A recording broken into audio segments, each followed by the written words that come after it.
నాకు అన్యమతం ముస్లాం మీద గౌరవం ఉన్నవాడిని, క్రిస్టియానిటీ మీద గౌరవం ఉన్నవాడిని, చిన్నప్పటి నుంచి కూర్చొని మిషనరీ స్కూల్లో చదువుకున్నవాడిని. నా టీచర్ చెప్పే సూక్తి తను తగ్గించుకున్నవాడు హెచ్చింపబడని చెప్పి బైబుల్ సూక్తిని ప్రతిసారి కోట్ చేస్తూనే ఉంటాను.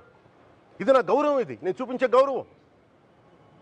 మీరు మాట్లాడితే కూర్చొని నేను పాటించే ధర్మానికి అపవిత్రం జరిగినప్పుడు మాట్లాడకూడదు, మౌనంగా ఉండాలి.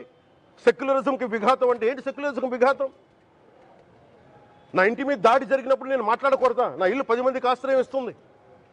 నా సనాతన ధర్మం అన్ని ధర్మాలకి ఆశ్రయం అయితే దానికి దాడి జరిగినప్పుడు, దాని మీద అపవిత్రం జరిగినప్పుడు దానికి కూడా మాట్లాడకూడదంటే ఏం మాట్లాడాలి మీతోటి? ప్రకాష్ రాజ్ గారు, you have to learn your lessons. I respect you. It's not just Prakash Raj Garu, all the people who thinks in the name of secularism, you're going haywire. Let me tell you guys, we are extremely hurt. Don't make a mockery out of our sentiments. We are deeply, deeply hurt. It's not fun for you, maybe it might be fun for you. It is not fun for us. It's a deep anguish, deep pain. Don't you ever forget. Before you come and think 100 times and talk about Sanatana Dharma. Enough of this. చాలు. ఇష్టానికి మాట్లాడుతూ ఉన్నారు సనాతన ధర్మం మీద. అయ్యప్ప స్వామి మీద మాట్లాడతారు, సరస్వతి దేవి మీద మాట్లాడతారు. అల్లా మీద మీరు మాట్లాడగలరా? మహమ్మద్ ప్రవక్త మీద మీరు మాట్లాడగలరా? జీసస్ మీద మీరు మాట్లాడగలరా? అందరూ కూర్చొని సనాతన ధర్మం మీద, వినాయకుడి మీద జోకులు వేస్తారు, దుర్గాదేవి మీద జోక్స్ వేస్తారు, సరస్వతి దేవి మీద జోక్స్ వేస్తారు. మా మనోభావాలు గాయపడవా? మాకు బాధ ఉండదా? అందుకే నేను ప్రతిపాదించింది ఏంటంటే ప్రతి దానికి రావలేకపోతున్నాం. సనాతన ధర్మ రక్షణ board is order of the day. ప్రతిసారి కూర్చోబెట్టి మేము డిఫెండ్ చేసుకోలేం. ఇది ప్రతి సగటు హిందువు తాలూకు ధర్మం. ఇదే ఇస్లాం మీద దాడి జరిగితే ఎంతమంది బయటకు వస్తారు, ఎంతమంది నిరసన తెలియజేస్తారు? రోడ్ల మీదకి రమ్మని చెప్పట్లా. కనీసం మీకు కోపం కూడా రాకపోతే మేము ఏం చేస్తాం?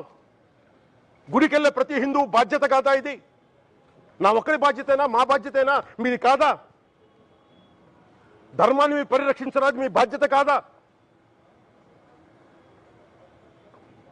ఈయన పొన్నవోలు సుధాకర్ రెడ్డి గారు మాట్లాడేది, పంది కొవ్వు చాలా ఖరీదైంది, ఆ కొవ్వు లడ్డు నెయ్యితో ఎలా కలుపుతారు? నెయ్యి 300 రూపాయలు ఉంటే పంది కొవ్వు 1200 రూపాయలు. బంగారంతో రాగి కలుపుతారా? ఇత్తడిలో పుత్తడి కలపరు. చెంబు తయారులో ఎవరైనా బంగారం కలుపుతారా? మదమెక్కిన మాటలు పొన్నవోలు సుధాకర్ రెడ్డి గారు. మదమెక్కి వస్తే ఇట్లాంటి మాటలే వస్తాయి. మీరు నా మీద కోర్టులో కేసులు వేసుకుంటారో ఏమి చేసుకుంటారో చెప్తా. మీరు ఏజీపీలు కదా, మీ దగ్గర వేల కోట్ల డబ్బులు ఉన్నాయి కదా, వేసుకోండి కోర్టులో, చెప్పండి. సనాతన ధర్మానికి నోటికొచ్చినట్టు మాట్లాడితే మిమ్మల్ని అందరినీ రోడ్ల మీదకి లాగుతాం, గుర్తుపెట్టుకోండి. తప్పు జరిగింది, ప్రాయశ్చిత్తం చేసుకోండి, లేదంటే మౌనంగా మాట్లాడకుండా ఉండండి అంతే. మా మనోభావాలు ఇంకా రెచ్చగొట్టేలా మాట్లాడొద్దు. భూమన కరుణాకర్ రెడ్డి గారు మాట్లాడతాను నేను వెళ్ళి హై డ్రామా, రాజకీయ మనసు ఉన్న వాళ్ళు అత్యంత దారుణంగా ప్రవర్తిస్తున్నారంట. లడ్డు కలుషితమైంది అంటున్నారు. కల్తీ నెయ్యితో తప్పు చేసి ఉంటే సర్వనాశనం అయిపోతాం, రక్తం కక్కుని చచ్చిపోతాం. మీ నాశనం మొదలైంది. రెండోది అది భగవంతుడికి వదిలేస్తున్నాను. వైవి సుబ్బారెడ్డి గారు విచారణకి రావాలంటే రికార్డులు ఆయనకి ఇవ్వాలంట. మీరు ప్రభుత్వంలో రికార్డులు మాకు ఇచ్చారా? మాకు ఏం మాట్లాడుతున్నారు మీరు? మీరు కూడా విచారణకు సిద్ధంగా అండి. అసలు ఈవో ధర్మారెడ్డి గారు, ఆ మనిషి గాయబ్. ఈరోజు దాకా లేడు ఆయన, ఈరోజు దాకా మళ్ళీ కనిపించలా. ధర్మారెడ్డి గారు, నేను మిమ్మల్ని చూశాను ఆ రోజున. నేను దర్శనానికి వచ్చినప్పుడు మీరు అందరూ ఎలా ప్రవర్తించారో నాకు తెలుసు, నేను చూశా. తిరుమలని ఇష్టారాజ్యంగా చేశారు, అది వ్యాపార కేంద్రంగా చేశారు, ఆధ్యాత్మిక కేంద్రం నుంచి పర్యాటక కేంద్రంగా చేశారు అది. ఇదే మీరు మక్కాకి వెళ్తే ఇలాగే ప్రవర్తిస్తారా మీరు? ఒకసారి మక్కాను చూసి నేర్చుకోండి. ఇస్లాంని పాటించే ప్రతి ముస్లిం ఎంత పవిత్రంగా పాటిస్తాడో చూడండి. అక్కడ అథారిటీస్ని అడగండి. ఒక చిన్నపాటి మస్జిద్కి వెళ్తే ఎంత పవిత్రంగా చూసుకుంటారో చూడండి. ధర్మారెడ్డి గారు, మీరు హిందువులా? మీ ఇష్టానికి మీరు చేసేసుకుంటారా?